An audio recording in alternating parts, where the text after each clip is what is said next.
Menjelang 4 hari sebelum pencoblosan pada Pilgub Bali, kelengkapan logistik di KPU Kabupaten Buleleng hampir rampung. Kini KPU Buleleng masih menunggu template dan sampul logistik dari KPU Provinsi Bali. Pelaksanaan Pilkada Bali tinggal 4 hari lagi. Loading logistik Pilkada Bali untuk Kabupaten Buleleng pun terus dilakukan. Saat ini proses telah sampai pada pemasukan kelengkapan logistik dan surat suara ke kotak suara.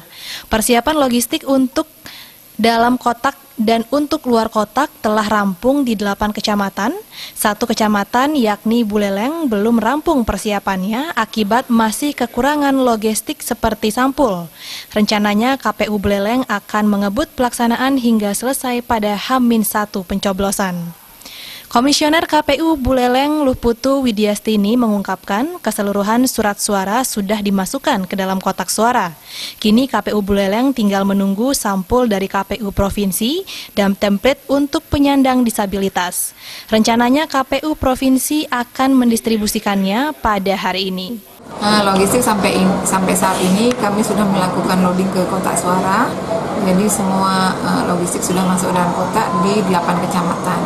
Proses di kecamatan ke-9 yaitu kecamatan Buleleng masih ada yang belum kami masukkan di 3 desa karena menunggu kelengkapan sampul yang hari ini rencananya didistribusikan dari provinsi.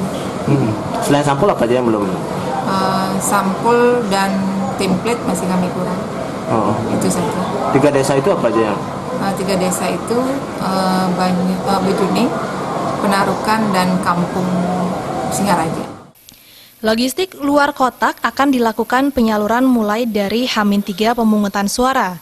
Logistik yang ada di dalam kotak akan dilakukan penyaluran pada H-1 sebelum pemungutan suara. Komang Yuda, Bali TV.